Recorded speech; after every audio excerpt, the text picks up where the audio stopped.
शुरुआत करेंगे बुलेटिन की। देहरादून विधानसभा में केदारनाथ से नवनिर्वाचित विधायक आशा नौटियाल ने विधायक पद की शपथ ग्रहण की। विधानसभा अध्यक्ष ऋतु खंडूरी भूषण ने नवनिर्वाचित आशा नौटियाल को पद की शपथ दिलाई। शपथ ग्रहण समारोह में उत्तराखंड के मुख्यमंत्री पुष्कर सिंह धामी ने भी प्रतिभाग किया।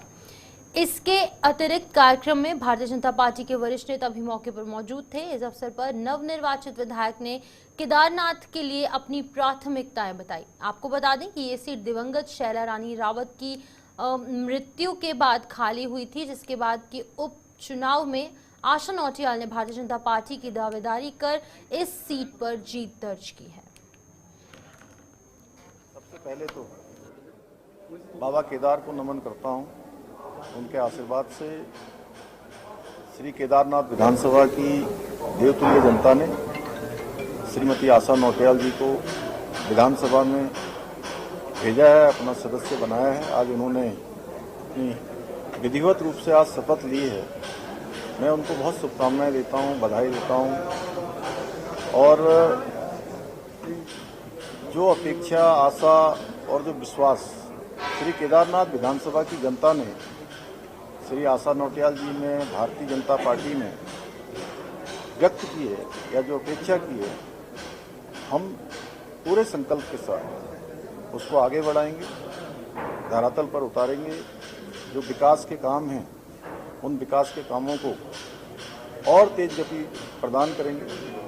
पहले भी श्री केदार धाम का नवनिर्माण, पुनर्निर्माण हमारे आदरणीय प्रधानमंत्री जी के नेतृत्व में तेज गति से चल रहा है। और 2014 की प्रलय के बाद जिस तेज गति से भव्य केदार और दिव्य केदार बना है, उसको पूरी दुनिया देख रही है। और आज हम उस विकास को अनवरत रूप से बढ़ाने के लिए संकल्पित हैं। और इस चुनाव से पहले जो हमने वहां पर घोषणा की है, जो शासनादेश किए हैं, या जो भी हमने वायदे किए हैं, उन सभी को हम पूरा करेंगे। निश्चित रूप से ये जीत सनातन की जीत है। ये जीत हमारे आदरणीय प्रधानमंत्री जी के द्वारा जो विकास के काम वहाँ पर किए गए हैं, पूरे उत्तराखंड के अंदर किए गए हैं, उसकी जीत है। ये जीत केदारनाथ विधानसभा के लोगों की जीत है, ये उत्तराखंड के लोगों की जीत है। और ये हार उनकी हार है जिन्होंने इस चुनाव में क्षेत्रवाद फैलाने का काम किया, जातिवाद फैलाने का काम किया, झूठ और भ्रम की जिन्होंने राजनीति की, उनके मुंह पर करारा तमाचा है। लेकिन हम इन सब से आगे बढ़ते हुए पूरे उत्तराखंड को आगे बढ़ाने के लिए, श्री केदारनाथ विधानसभा को आगे बढ़ाने के लिए, हमारे चारों धामों में शीतकालीन प्रवास शुरू हो, उसके लिए हमने योजना बना दी है। हम उसको तेजी से आगे बढ़ाएंगे। अभी तक यात्रा 4 महीने 6 महीने की होती थी।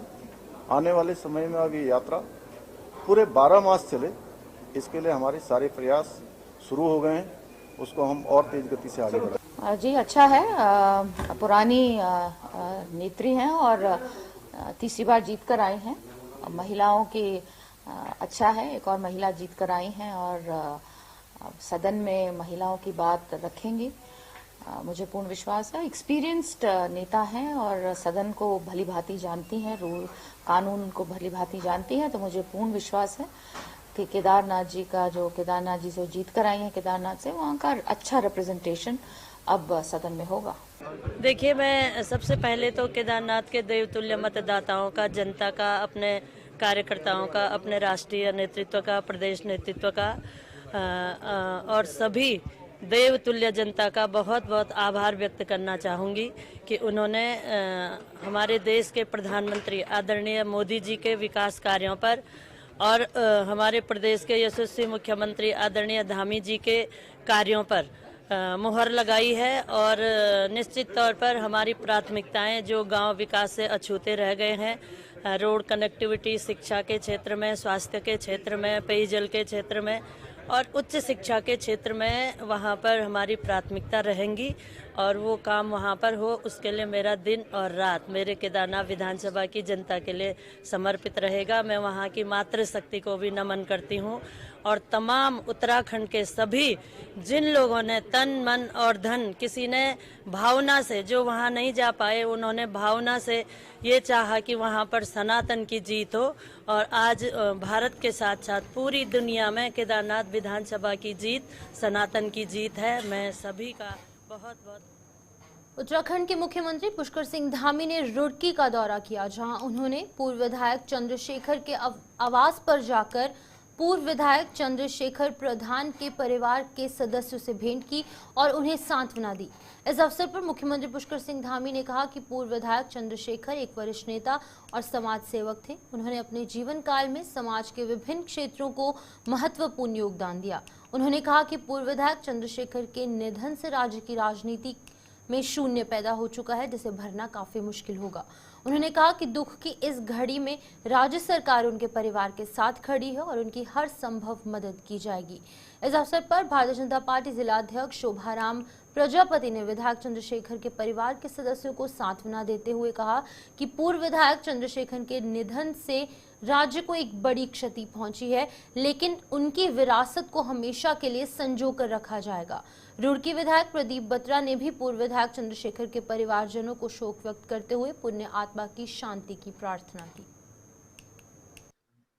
देखिए, चंद्रशेखर भट्टेवाला उनका एक बहुत बड़ा दीर्घकालिक राजनीतिक जीवन रहा है। राजनीतिक और सामाजिक जीवन हमेशा अपनी सरलता के नाते, सहजता के नाते और हर किसी के दिल में उनकी बड़ी अमिट छाप है। और मेरा भी उनसे बहुत व्यक्तिगत संबंध रहा है। लगातार हम विधानसभा में, सदन में एक साथ कई वर्षों साथ में रहे हैं। उनका जाना हमारे लिए बहुत अपूर्णीय क्षति है।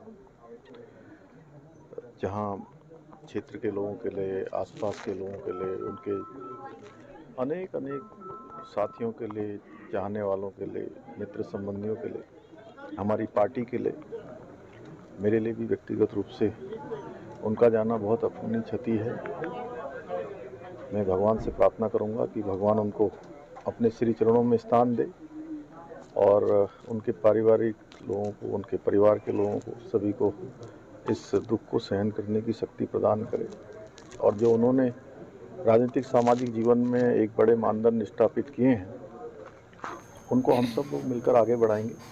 उनकी जो अभिलाषाएं थी, उनके उत्तराखंड भारतीय जनता पार्टी में जो यहाँ पर अगर बात की जाए तो निकाय चुनाव की तैयारी में जुट गई है। बहुत जल्द निकाय चुनाव के मद्देनजर सभी जिलों के प्रभारी भी घोषित कर दिए जाएंगे।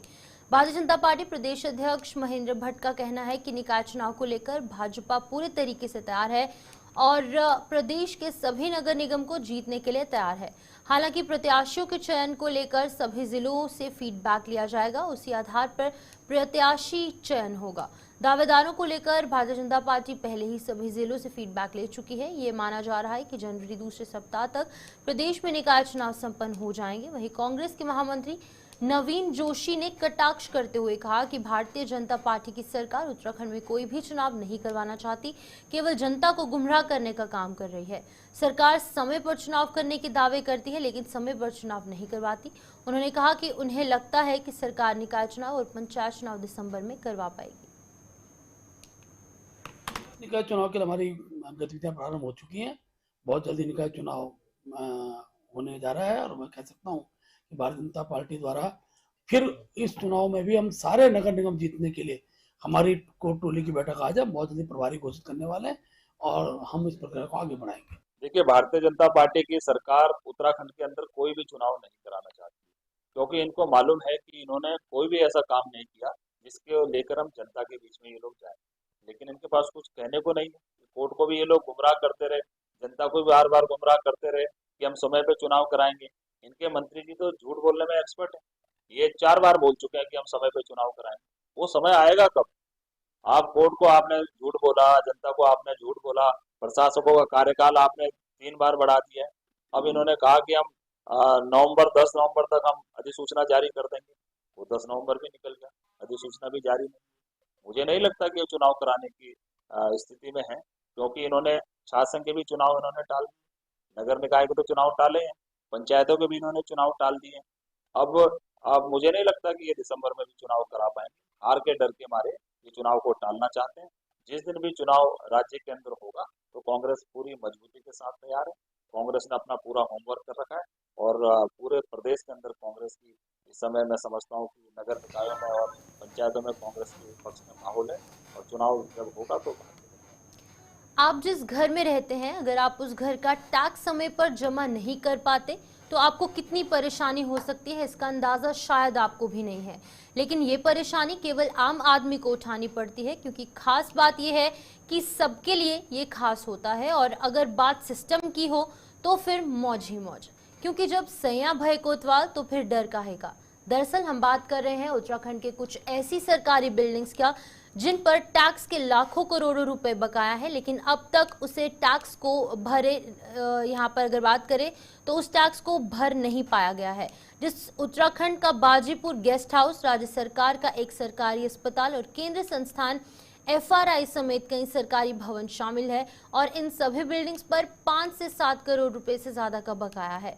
ये सभी देहरादून के कैंटोनमेंट बोर्ड के क्षेत्र में आते हैं, जो एक ऑटोनॉमस बॉडी है और नगर निगम के रूप में काम करता है। और इस बोर्ड के अंतर्गत आने वाले देहरादून के भारतीय वन अनुसंधान संस्थान की 3 बॉडीज पर करीब 5 से 6 करोड़ रुपए, बाजीपुर गेस्ट हाउस पर करीब 20 लाख रुपए, थाना प्रेमनगर क्षेत्र के सरकारी अस्पताल पर करीब 58 लाख रुपए और राजभवन पर करीब 13 लाख रुपए का टैक्स बकाया है।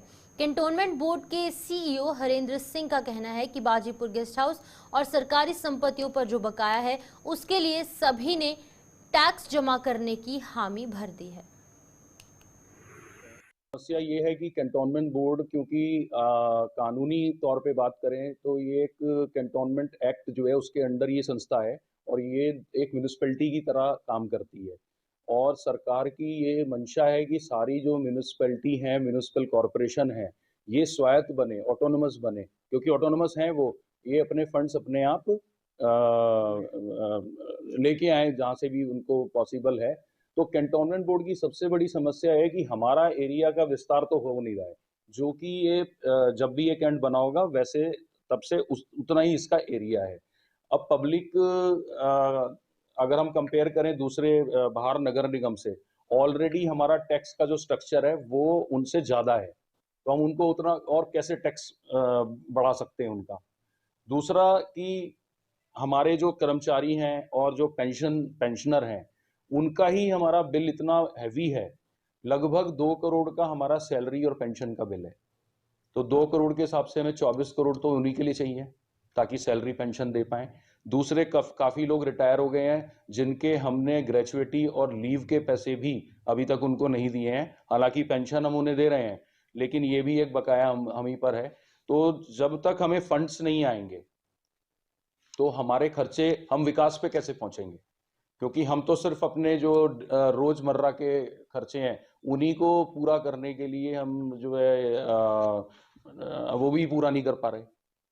तो ये सब बकाए जो हैं ये सब अगर आएंगे तो डेफिनेटली हमें राहत मिलेगी इनसे और शायद हम विकास कार्य। वैसे तो परिवहन विभाग लगातार बजट का रोना रहता है, लेकिन इस बार परिवहन विभाग करोड़पति बना हुआ नजर आ रहा है। परिवहन अधिकारी सुनील शर्मा की माने तो जो टारगेट परिवहन विभाग को दिया गया था उसको मार्च तक पूरा कर लिया जाएगा। यदि अभी की बात करें तो अभी भी पिछले साल की तुलना में कई ज्यादा टारगेट परिवहन विभाग पूरा कर चुका है। और वहीं उन्होंने बताया है कि पिछले साल 361 करोड़ रुपए का रेवेन्यू था जो कि हमने अक्टूबर में प्राप्त कर लिया था। अब इस साल का रेवेन्यू अभी तक 441 करोड़ रुपए पहुंच चुका है, जो कि 14% अधिक है। अगर पिछले महीने की बात करें तो 70 करोड़ का रेवेन्यू प्राप्त हुआ था और इस बार भी हम 65 करोड़ से भी ज्यादा रेवेन्यू देहरादून शहर में इकट्ठा कर लेंगे। इस बार का जो रेवेन्यू टारगेट था वो 250 करोड़ का था, जिसके सापेक्ष 280 करोड़ का रेवेन्यू ले चुके हैं, जो कि 14% से अधिक है। और जो बड़े बकायेदार हैं उनसे भी वसूली की जा रही है। देखिए, हमारे देहरादून संभाग के अंदर जो हमारा रेवेन्यू पिछले साल था वो मात्र 361 करोड़ था, जो वो हमने अक्टूबर तक इकट्ठा किया था। बट अब इस साल तक हम 441 करोड़ पर पहुंच चुके हैं, जो कि लगभग 14% अधिक है। पिछले माह में भी हमारे द्वारा रिकॉर्ड रेवेन्यू कलेक्ट किया गया था जो 70 करोड़ के लगभग था, और इस माह में भी हमारी आशा है कि हम 65 करोड़ से ज़्यादा रेवेन्यू सिर्फ देहरादून शहर में कर लेंगे। देहरादून का जो हमारा टारगेट है वो लगभग 250 करोड़ का है, जिसके सापेक्ष हम 280 करोड़ से ऊपर का रेवेन्यू ले चुके हैं, जो कि लगभग 14% से भी अधिक है। और हमारी आशा है कि आने वाले 3 महीनों में भी जो हमें टारगेट दिए गए हैं वो हम अचीव कर लेंगे। साथ में जो बड़े बकायेदार हैं उनसे वसूली की प्रक्रिया चल रही है, उनको ना सिर्फ आरसी काटी गई है उनके विरुद्ध, बल्कि इन्फोर्समेंट भी किया गया है। साथ में नोटिस उनके घर पर चस्पा कराए जा रहे हैं, जिससे कि हमारा जो बकाये का राजस्व है वो भी काफ़ी अच्छी संख्या में आ रहा है, और उम्मीद है कि हम उत्तराखंड परमिट के वाहनों को उधम सिंह नगर के कीछा खटीमा मार्ग पर स्थित सीरसा चौकी क्षेत्र का लगभग 2 किलोमीटर का हिस्सा उत्तर प्रदेश की सीमा के अंतर्गत आता है, जहां पुलिस और परिवहन विभाग की चेकिंग के दौरान उत्तराखंड और उत्तर प्रदेश परमिट को लेकर वाहन चालक और मालिक और परिवहन विभाग के बीच आए दिन विवाद होता रहता है। वहीं जब मीडिया कर्मियों ने ARTO बरेली दिनेश कुमार से बात की तो उन्होंने बताया कि सीरसा चौकी क्षेत्र में लगभग 2 किलोमीटर का हिस्सा उत्तर प्रदेश की सीमा में आता है। सरकार और परिवहन आयुक्त के निर्देशानुसार उक्त क्षेत्र में वाहनों की चेकिंग का अभियान निरंतर जारी है। ARTO दिनेश कुमार के मुताबिक उत्तराखंड से उत्तराखंड में आवागमन करने वाले वाहनों को वैध कागजात होने पर उत्तर प्रदेश के उक्त क्षेत्र में जाने की जो अनुमति है, यहाँ पर आवागमन करने पर केवल परमिट से छूट दी जा सकती है, लेकिन ओवरलोडिंग करने वाले वाहनों के खिलाफ सख्त कार्रवाई की जाएगी।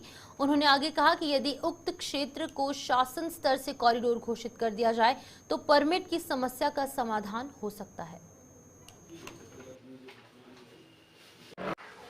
हमारे यहाँ जो भी खनन का मटेरियल आता है वो उत्तराखंड से आता है, और उत्तराखंड से उत्तर प्रदेश की जो सीमा है वहाँ की निरंतर शिकायतें इस तरह की प्राप्त होती है कि गाड़ियाँ ओवरलोड आ रही हैं। हालांकि इस बीच में पिछले दिनों बहुत कार्रवाई की गई, टोल पे कैमरे वगैरह लगाए गए तो उससे ओवरलोड की में काफ़ी गिरावट आई है, लेकिन फिर भी यदा कुछ गाड़ियाँ इस तरह की संचालित पाई जाती हैं। तो परमानेंट आयुक्त महोदय का सख्त निर्देश है कि ओवरलोडिंग पर रोक लगाई जाए। इसके लिए उन्होंने जो है राउंड द क्लॉक 24/7 अभियान चलाने के निर्देश दिए हैं, और टोल्स पर भी अधिकारियों की ड्यूटी विद इंटरसेक्टर वाहन लगाई है। तो इसके दृष्टिगत हमारे अधिकारी एनफोर्समेंट वर्क कर रहे हैं, और उनको सख्त निर्देश है कि वो लोग किसी दशा में न सक पाए। मेरे संज्ञान में आया है कि उत्तराखंड से और जो एक रोड जो पीलीभीत की तरफ जाता है वहाँ पर एक पैच पड़ता है उत्तर प्रदेश हमारे स्टेट का, तो वो हालांकि पैच जो है छोटा है, तो मोटर व्हीकल टैक्सेशन एक्ट में व्यवस्था दी गई है ये कि भाई अगर उत्तराखंड से माल उत्तराखंड में ही जा रहा है और अगर उसका जो है रास्ता बीच में छोटा रास्ता पड़ रहा है एक कॉरिडोर टाइप का, तो परमिट से उसको छूट दी जा सकती है। लेकिन इसमें जो है ओवरलोड पर कई और अन्य ओवरलोड है या बिना बीमा है या अन्य जो प्रपत्र होते हैं उसमें कोई किसी प्रकार की छूट नहीं दी जा सकती है। सर संख्या तो नहीं बता पाऊंगा, लेकिन अक्सर जो है उस रोड पर महीने भर में लगाया है 10-15। चक्राता से गुमशुदा हुए बालक को दून पुलिस ने आंध्र प्रदेश से सकुशल बरामद कर परिजनों को सुपुर्द किया है। अगर बात करें तो बिछड़ों को अपनों से मिलाकर दून पुलिस ने मायूस चेहरों पर मुस्कान बिखेरी है। बालक को सकुशल अपने पास पाकर परिजनों ने नम आंखों से दून पुलिस का आभार व्यक्त किया। ऑपरेशन स्माइल पुलिस मुख्यालय स्तर से गुमशुदाओं की तलाश हेतु दिनांक 15 अक्टूबर 2024 से 2 महीने का ऑपरेशन स्माइल अभियान चलाया जा रहा था। जौनसार बाबर चक्राता विधानसभा के कालसी ब्लॉक में देहरादून जिले के डीएम सवीन बंसल के द्वारा जनता दरबार लगाया। जनता दरबार में कुल 152 शिकायतें दर्ज हुई। ज्यादातर शिकायतें लोक निर्माण विभाग, प्रधानमंत्री ग्राम सड़क योजना और वन विभाग को लेकर दर्ज की गई। चक्राता वन प्रभाग पर तो लोगों का गुस्सा इस कदर दिखा कि डीएम के सामने ही विभाग को खरी खोटी सुनाना शुरू कर दी। मामला जौनसार बाबर के चक्राता जनजाति समुदाय के लोगों को अपने घरों के निर्माण के लिए मिलने वाली लकड़ी का है, क्योंकि ब्रिटिश काल से जंगलों की हिफाजत करने वाले आदिवासी लोगों को ये व्यवस्था तत्कालीन सरकार द्वारा दी गई थी, मगर कोरोना काल के बाद से वन विभाग ने इस व्यवस्था को दरकिनार कर दिया, जिससे कि पिछले 3 साल से ये लोग अपने हक हुकूक के लिए दर दर की ठोकरें खा रहे हैं। डेफिनेटली जो हमने हमने एसडीएम की अध्यक्षता में ऑलरेडी मीटिंग फिक्स करवा दी है। जो कंसर्न एसडीओ फॉरेस्ट हैं और हमारे बीडीओ, उनके सामने लोकल्स को बुलवा के उनका रोस्टर निर्धारण करवाया जाएगा। एक एसओपी बनी है, जो नियमावली बनी है, उसके अकॉर्डिंग उनका रोस्टर निर्धारित करवा दिया जाएगा। बैठ के होने के साथ साथ फिर उनको लकड़ी प्रदत्त करना चाहिए। सर, जनसंख्या नियंत्रण बड़ा वो है सर, काफ़ी मामले उठ रहे हैं। अगर हम देखें सहसपुर और विकासनगर तो काफ़ी तादाद में लोग यूपी से आ रहे हैं। देहरादून के जिलाधिकारी सवीन बंसल जहां कालसी के ब्लॉक सभागार में जनसंवाद कार्यक्रम में पहुंचे, वहीं उन्होंने वहां पहुंचने से पहले विकासनगर के उपजिला चिकित्सालय का भी निरीक्षण किया और खामियां पाए जाने पर उपजिला चिकित्सालय के अधिकारियों को खामियां पूरी करने के लिए निर्देश दिए गए। विश्व हिंदू परिषद और बजरंग दल कार्यकर्ताओं द्वारा हुतात्मा दिवस के उपलक्ष्य में रक्तदान शिविर का आयोजन किया गया। बता दें कि हुतात्मा दिवस विश्व हिंदू परिषद द्वारा कर सेवकों की याद में मनाया जाता है। राम मंदिर निर्माण में जो कर सेवक शहीद हुए थे, उन कर सेवकों की याद में वो उन बलिदानों को याद जो है वो किया जाता है और बलिदानों की याद में हुतात्मा दिवस मनाते हुए विश्व हिंदू परिषद और बजरंग दल के कार्यकर्ताओं ने रक्तदान कर उन्हें नमन किया। शिविर में जॉली ग्रांट हिमालयन अस्पताल की टीम ने आकर कार्यकर्ताओं का रक्त एकत्रित किया। कार्यकर्ताओं ने कहा कि जिस तरीके से आज का युवा नशे की गिरफ्त में बढ़ता जा रहा है, युवाओं को नशे से दूर रखने और युवाओं को जागरूक करने के लिए, उनके अंदर जागरूकता लाने के लिए इस तरीके का रक्तदान शिविरों का आयोजन लगातार होता रहना चाहिए। सनातन प्रेमियों के साथ विश्व हिंदू परिषद और बजरंग दल हमेशा खड़ा है और आगे भी खड़ा रहेगा। आज के दौर में ब्लड देना बहुत ज़रूरी है, क्योंकि अभी आपने देखा होगा हिमालयन हॉस्पिटल में एक बच्ची को 15 साल को कैंसर हुआ था, जिसमें हमें 200 यूनिट ब्लड की आवश्यकता हुई थी। हमने दर दर की ठोकरें खाई उस परिवार ने। जब हमारे संगठन से उसने संपर्क किया तो हम सब हिंदू संगठन और आम जनता ने उस परिवार का सहयोग किया और 200 यूनिट उसको व्यवस्था कराई। ऐसे ही हम लोग बोलते हैं, आए दिन हमारा हॉस्पिटल नज़दीक हिमालयन हॉस्पिटल है, आए दिन कभी एक्सीडेंट हो रहा है, कभी कुछ हो रहा है, जो कि ब्लड की आवश्यकता हिमालयन को पड़ती रहती है। हिमालयन हॉस्पिटल हमें हमेशा सहयोग करता रहता है। युवा हमारे पीढ़ी जितने भी नशा के आदी होते चले जा रहे हैं, उन लोगों को ऐसे कार्यक्रम से एक जागरूकता मिलती है कि वो लोग नशे से दूर रहें। गरीब परिवार जिनको ब्लड की आवश्यकता होती है, ब्लड बेचते तो बहुत लोग हैं। तो चलिए अब बात हल्द्वानी की होगी, जहां पर कि सीएम धामी पहुंचे हैं। सिटी पार्क का उद्घाटन वहां पर किया जा रहा है। सीधी तस्वीरें आप भी देखिए।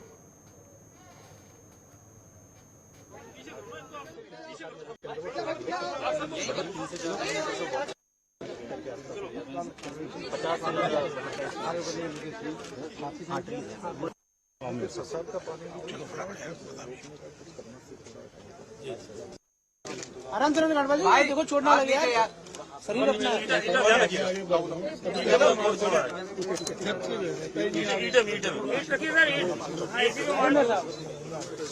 बहुत बड़े सर।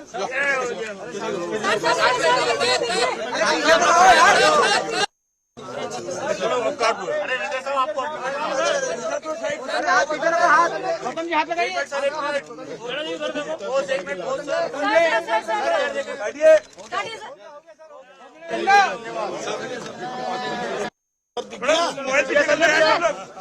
उड़ा दीजिए सर, उड़ा दीजिए।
सिंह धामी जो हैं वो आज नैनीताल पहुंचे हैं और नैनीताल में उनके द्वारा एक सिटी पार्क का उद्घाटन किया गया है। ये सिटी पार्क वहां के लोगों को समर्पित किया गया है और कई तरीके के यहाँ पर जिम के लिए एक्सरसाइजेस करने के लिए यहाँ पर जो है वो मशीन्स लगाई गई हैं और लोगों को साफ पर्यावरण रखने के लिए और वहां पर और हरियाली लाने के लिए इस तरीके की पार्क का इनॉग्रेशन आज नैनीताल में किया गया। लगातार धामी सरकार प्रयासरत है कि किस तरीके से ओवरऑल डेवलपमेंट इलाकों की जाए। उसी के साथ तस्वीरें आपके सामने हैं। सीएम धामी नैनीताल पहुंचे हैं और उनके साथ कई आला नेता, कई अधिकारी भी मौजूद हैं और अलग अलग आकृतियों के पेड़ यहां पर लगाए गए हैं। आपके सामने है किस तरीके से लोगों को, टूरिस्ट को आकर्षक करने के लिए, यहां पर सेंटर ऑफ अट्रैक्शन लाने के लिए किस तरीके से हाथी की आकृतियों के और अलग अलग जानवर की आकृतियों के पेड़ यहां पर बनाए गए हैं, जिसकी वजह से कि ज़्यादा से ज़्यादा जो टूरिस्ट हैं वो यहाँ पर पहुंचे। लेकिन अभी फिलहाल सीधी तस्वीरें आपके सामने। सीएम पुष्कर सिंह धामी ने हल्द्वानी का दौरा किया है और इस दौरे के दौरान नैनीताल में नवनिर्मित सिटी पार्क का अवलोकन, उद्घाटन भी उन्होंने किया है।